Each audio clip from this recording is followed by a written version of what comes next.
Halo semuanya, saya Hairul Amrifin. Di masa perkuliahan, menjadi seorang pemimpin organisasi sekaligus santri bukanlah hal yang mudah.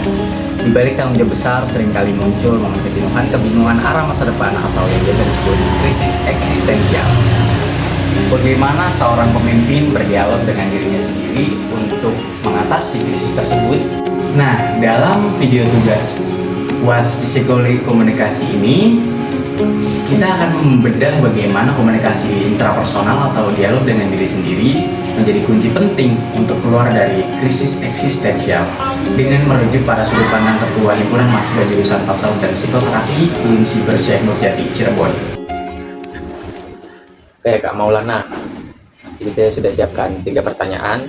Yang pertama, sebagai Ketua HMJ ya, sekaligus santri nih, pernahkah beban tanggung jawab ini memicu krisis eksistensial dalam dirimu dan seperti merasa lelah secara mental, hampa, atau mempertanyakan tujuan dari semua pengorbanan ini?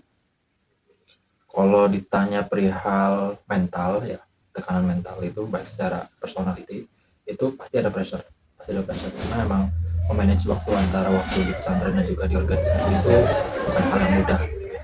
Tapi kalau ditanya apakah nanti akan timbul pertanyaan, maksudnya pengorbanan ini akan sia-sia atau bagaimana, itu saya rasa enggak, karena setiap proses itu pasti ada hikmah yang bisa diambil. Pasti ada pelajaran ya, ya. Gitu ya. Oke, langsung nomor 2. Di saat fase jenuh atau krisis itu datang, mungkin dialog seperti apa yang biasanya Kak Maulana pikirkan, muncul dalam pikiran? Apakah komunikasi dengan diri sendiri mungkin cenderung negatif atau justru menguatkan kalau memang ada? Kalau perihal itu diskusi dalam diri ya, terkait 2 poin tadi, negatif dan juga menguatkan, itu sebenarnya 2 poin yang mana lahir secara bersamaan gitu, kalau saya lihat. Karena dalam sisi menguatkan itu pasti sebelumnya itu hadir namanya sisi negatif, kemudian diri itu menguatkan.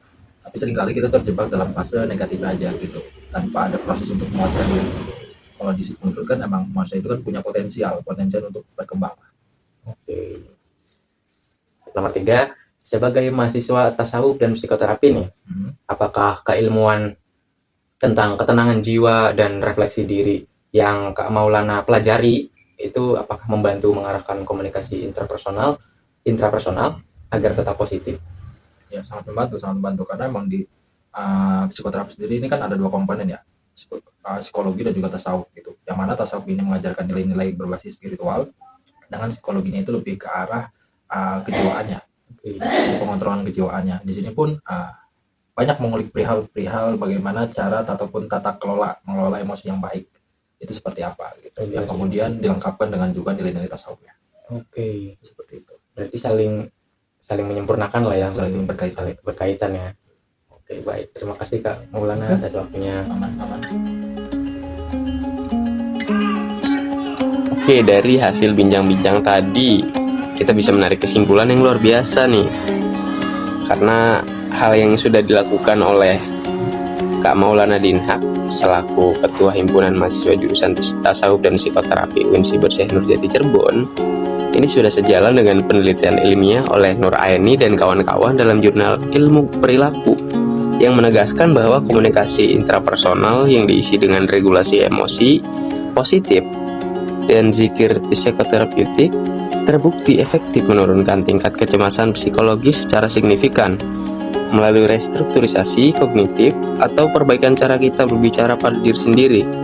Tekanan eksternal tidak lagi menjadi beban, melainkan jalan untuk menemukan kembali makna hidup yang sejati. Saya Hairul Amrifin, terima kasih telah menonton video ini. Sampai jumpa.